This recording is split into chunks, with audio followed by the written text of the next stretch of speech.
sampaikan kemarin waktu di G20, kita ini tidak ingin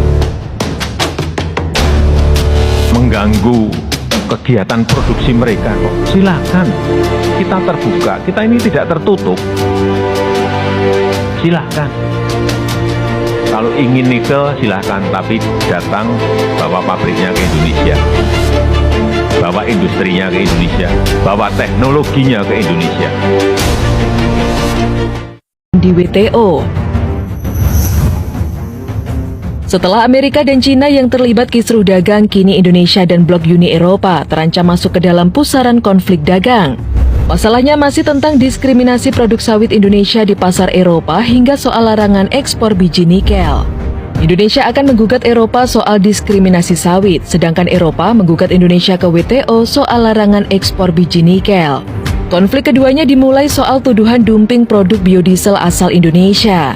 Tak terima dikenakan bea masuk anti-dumping atau BMAD 8,8% hingga 23,3%. Pemerintah Indonesia pun menggugat ke World Trade Organization atau WTO. Pengajuan gugatan di Pengadilan Umum Tingkat 1 Uni Eropa dimulai sejak 19 Februari 2014. Setelah melewati persidangan panjang, akhirnya pada 2018 WTO memenangkan gugatan Indonesia. Dengan kata lain, Uni Eropa harus menghapus pengenaan BMAD mulai 16 Maret 2018. Putusan Mahkamah Uni Eropa dan putusan DSB WTO memberikan sinyal positif bagi negara-negara mitra dagang Indonesia terhadap perdagangan yang adil atau fair trade. Sektor sawit serta negara mitra dapat melebarkan akses pasarnya bagi biodiesel Indonesia. Tak selesai di sana, RI Uni Eropa lagi-lagi berselisih dan kali ini soal produk minyak sawit mentah atau CPO. Pada Desember 2019 lalu Indonesia menggugat Uni Eropa ke WTO karena pelarangan sawit Indonesia masuk ke Uni Eropa. Mulanya Uni Eropa mengesahkan proposal energi yang mengatur bahwa negara Uni Eropa akan menggunakan sedikitnya 35 energi terbarukan dari keseluruhan penggunaan energi pada 2030. Tak hanya itu, proposal tersebut juga menghapus dan tidak lagi menganggap produk biodiesel atau bahan bakar yang berasal dari makhluk hidup dan tanaman, seperti kelapa sawit sebagai sumber energi terbarukan. Dengan begitu, penjualan serta penggunaan produk sawit di Eropa akan semakin terbatas.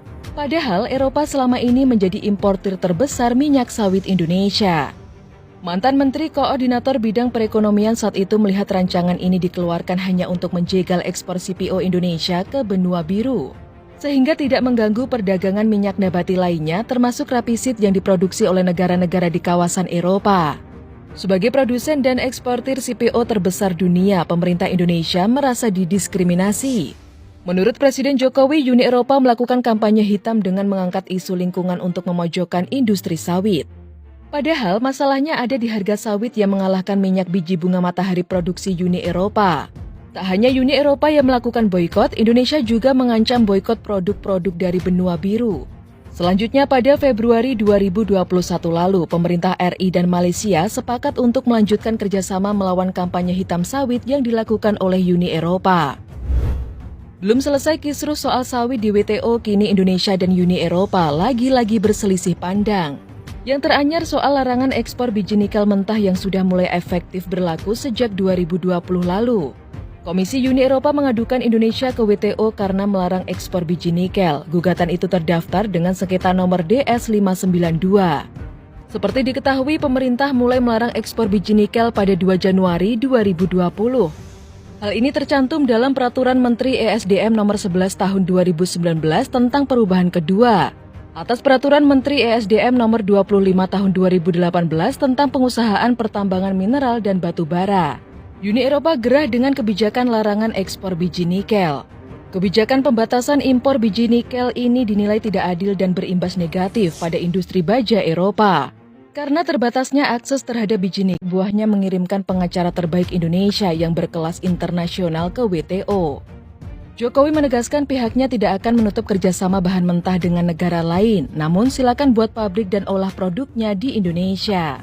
Terobosan tegas berupa larangan ekspor nikel mentah telah membuahkan hasil positif.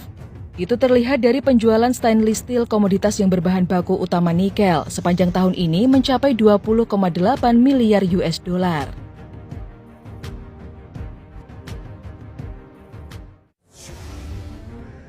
Kejamnya Uni Eropa, produk made in RI terancam. Uni Eropa mau menerapkan Carbon Tax Border Adjustment atau pengenaan pajak karbon terhadap barang yang tidak ramah lingkungan. Penerapan kebijakan itu diyakini akan berdampak kepada ekspor produk dalam negeri. Bagaimana tanggapan pengusaha terkait hal itu? Wakil Ketua Umum Kamar Dagang dan Industri Indonesia Bidang Maritim Investasi dan Luar Negeri Sinta Kamdani mengatakan hal itu sudah menjadi catatan negara berkembang termasuk Indonesia. Bahkan menurut dia, United Nations Conference on Trade and Development atau UNCTAD pun menyampaikan laporan kebijakan Uni Eropa terkait Border Adjustment Measure atau salah satu mata turunan dari kebijakan ramah lingkungan Uni Eropa akan berpotensi menciptakan trade barrier utamanya bagi negara berkembang, sebab hal itu tidak mendukung tercapainya target agenda iklim di level multilateral atau global. Menurut Sinta, meskipun menghormati dan memahami bahwa pasar Uni Eropa memiliki demand yang lebih tinggi terhadap bisnis praktis atau konsumsi produk yang ramah lingkungan, menurut dia, produk-produk ekspor RI sudah lama terkena kampanye hitam dari sisi lingkungan. Semua itu karena ada kesalahan persepsi di pasar Uni Eropa. Seperti produk kayu-kayuan dan produk kertas karena ada kesalahan persepsi di pasar Uni Eropa, di mana SVLK atau FLEGT tidak diterima sebagai standar sustainability meskipun kita sudah MRA,